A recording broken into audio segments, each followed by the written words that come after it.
안녕하세요. 인하대병원의 내분비내과 서다혜입니다. 네, 안녕하세요. 저는 인하대병원 내분비내과의 안성희입니다. 서다혜 교수님, 많은 내과 중에서 어떻게 내분비내과를 선택하게 되셨는지 궁금한데요. 말씀해 주시겠어요? 네, 저는 조금 독특한 백그라운드를 가지고 있는데요. 저는 한국에서 의대를 마치고 미국으로 건너가서 인턴, 레지던트, 펠로우 그리고 스텝 피지션으로 일을 하다가 한국으로 귀국하는 남편을 따라서 들어오게 됐습니다. 제가 미국에서는 노년내과를 분과로 전공을 했는데요. 한국에서는 아직 노년내과가 정식 분과로 인정이 되어 있지 않기 때문에 어떤 걸 해야 될지 고민하던 찰나에 저희 선배님이기도 하신 연세의대 이유미 교수님을 만나 뵙고 상담을 받다가 아무래도 내분비내과와 노년내과가 굉장히 공통 분모가 많다라는 것을 알게 되었고, 이제 노년내과에 연계돼서 내분비내과를 전공을 하게 되었습니다. 이화여자대학교 의과대학을 나오고 서울 아산병원에서 내과 전공의 그리고 내분비내과 전문의 트레이닝을 마쳤습니다. 제가 내과 전공이 2년차 시절에 내분비내과를 돌던 무렵에 굉장히 흥미로운 환자들의 케이스를 많이 접하게 되었는데요. 그때 지금의 지도 교수님을 만나서 내분비내과에 선택을 하게 되었고, 그때부터 내분비 환자 진료와 그리고 또 연구에 많이 집중을 할 수 있게 되었습니다. 네, 제 전문 진료 분야는 당뇨와 비만입니다. 하지만 현재 외래에서는 다양한 내분비 질환의 환자들을 모두 보고 있습니다. 제 환자 중에 가장 많은 비중을 차지하고 있는 당뇨 환자에 대해서 제가 강조하고 싶은 부분은, 당뇨는 발병 초기에 치료에 따라서 환자의 삶이 크게 달라질 수 있다는 것입니다. 초기부터 철저하게 교육하고 적극적인 약물 치료를 통해서 무너진 대사를 회복하게 되면 상당히 오랜 기간 동안 손쉽게 혈당을 관리할 수 있기 때문에 이러한 부분에 대해서 강조해서 말씀드리고 싶습니다. 네, 저는 갑상선 질환, 골대사 질환, 그리고 부신 질환을 주로 진료를 하고 있습니다. 굉장히 분야가 많은데요. 내분비 질환에 속하는 대부분의 질환이 당뇨병이기는 하지만 그 외에도 제가 말씀드린 이러한 질환들 중에서도 빈도는 적지만 굉장히 중요한 질환들이 많이 있습니다. 특히 갑상선암 같은 경우는 우리 과에서는 갑상선암을 진단하고 수술 뒤에 방사성 요오드 치료를 하고 장기 추적 관찰을 담당하고 있습니다. 그리고 골다공증 같은 경우에는 초고령화 사회가 되면 굉장히 중요해질 질환인데요. 이게 골다공증 환자를 노인에서 적절하게 진단하고 치료를 해서 골절을 예방하는 것이 굉장히 중요한 그런 분야입니다. 마지막으로 부신 질환에는 쿠싱 증후군, 고알도스테론 혈증, 갈색 세포종과 같은 조금은 희귀한 질환들이 포함되어 있는데요. 사실 이 질환들은 증상을 보고 의심해서 호르몬 검사를 통해 진단하지 않으면 놓치게 되는 경우가 있기 때문에 내분비 질환 중에서도 꽃이라고 할 수 있을 것 같습니다. 의사로서 가장 보람된 순간은 아무래도 위중한 상태로 입원하셨던 환자분이 건강을 회복하고 웃으면서 퇴원하시는 순간이 아마 가장 보람된 순간이 아닐까 싶습니다. 힘든 순간 같은 경우에는 여러 가지 경우가 있겠지만 특히나 환자분들께서 의료진의 치료에 협조를 안 해주시거나 잘못된 상식을 가지고 고집을 피우실 때 아무래도 조금 힘들고 어려운 순간이 아닐까라고 생각을 합니다.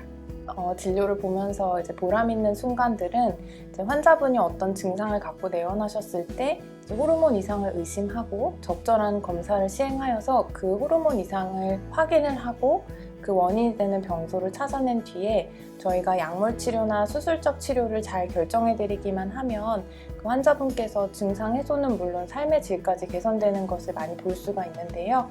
그런 순간들이 보람이 있는 순간들이 되겠고, 가끔씩 힘든 때에는 분명히 어떤 호르몬 이상을 갖고 계신 것 같은데 지금까지 알려진 기술로는 병소를 찾을 수가 없는 경우가 간혹 있습니다. 그런 때는 환자분과 저 모두가 좀 힘든 시간을 보내게 되는 경우가 있는 것 같습니다. 네, 진료 철학이라고 해서 뭔가 거창하게 생각해 본 적은 없는 것 같은데요. 그래도 환자를 봄에 있어서 제가 지키려고 하는 것이 있다라고 한다면 최선을 다해서 세심하게 그리고 신중하게 환자를 치료하자라고 말할 수 있을 것 같습니다. 저는 이제 환자 진료를 할 때 항상 마음속에 담아두는 것이 일단은 이 내분비 질환이 있는 환자분에게 있어서 가장 최신의 어떤 지견을 가지고 환자분들을 진단하고 또 치료 방법을 제시하는 것이 중요하다고 생각이 되고, 또 그 과정에서 최대한 많은 정보를 환자분들께 드려서 환자분들이 본인의 병에 대한 인식을 정확히 가지시고 치료 과정을 결정하는 데 있어 참여를 하도록 하는 것이 저의 진료 철학입니다.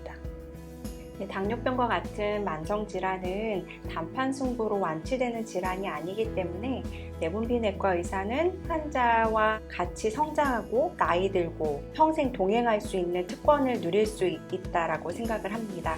그래서 굉장히 매력적인 분과라고 생각을 하고 있습니다. 네, 저는 내분비내과는 정말 재미있는 과라고 생각하는데요. 특히 우리 몸에서 호르몬의 항상성은 체내의 거의 모든 기능을 조절하고 있다고도 말할 수 있습니다. 그렇기 때문에 내분비 질환에 의해서 호르몬의 항상성이 깨지게 되면 환자는 증상이 일어나게 됩니다. 이 증상을 통해 우리가 거꾸로 어떠한 호르몬 문제가 있을 것인지 예측하고 진단하여서 치료를 결정하게 되면 환자분은 증상이 사라지고 드라마틱하게 예후가 좋아지기 때문에 굉장히 보람있는 과라고 생각이 됩니다. 네, 작년 국민건강보험공단에 따르면 건강검진자의 약 40%에서 비만이 판정되었다라고 보고가 되었습니다. 코비드19가 그 원인이 될 수도 있지만 WHO에 의하면 비만은 전 세계적으로 완연한 신종 감염병이라고 명명될 정도로 그 증가 추세가 심상치 않습니다. 또한 이 비만이라는 질환 자체가 굉장히 흔한 만성질환인 당뇨, 고혈압, 고지혈증과 같은 성인병을 유발할 수 있기 때문에 우리가 비만으로 야기되는 이러한 만성질환들을 치료하기에 앞서서 조기 예방을 위해서 올바른 생활 습관을 갖는 것이 더 중요하다고 생각을 합니다.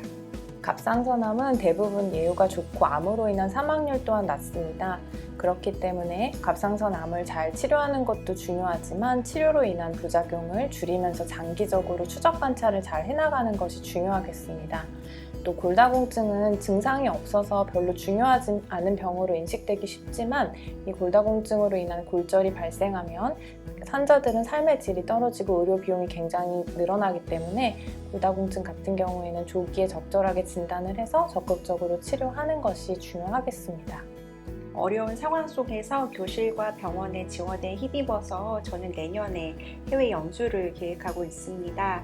전공했던 두 개의 분과인 내분비내과와 노년내과를 이제 특성을 잘 살려서 굉장히 우리나라가 가파르게 고령화 사회로 진입을 하고 있는데 노인 환자를 위한 노인 맞춤 치료를 해보고 싶은 것이 저의 희망이자 목표입니다.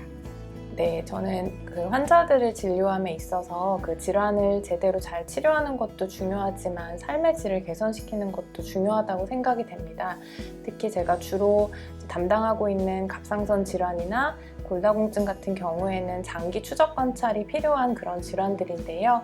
이 부분에 있어서 초반에 적절한 치료를 제공하는 것은 물론 장기 추적 관찰을 해나가는 동안 환자들의 삶의 질을 개선시킬 수 있는 방법을 모색하고 이와 관련된 연구들도 계속 해나가고 싶은 것이 저의 목표입니다. 저희가 평소에는 정말 환자에 대해 서로 의견을 주고받고 하는 일이 많았는데 이렇게 또 공식적인 자리에서 이야기를 나누려니 좀 쑥스러운 부분이 많았던 것 같습니다. 그렇지만 이 기회를 빌어서 또 저희 내분비내과가 더 발전하는 계기가 됐으면 좋겠습니다. 네, 내분비내과 아자아자 화이팅! 내분비내과 아자아자 화이팅!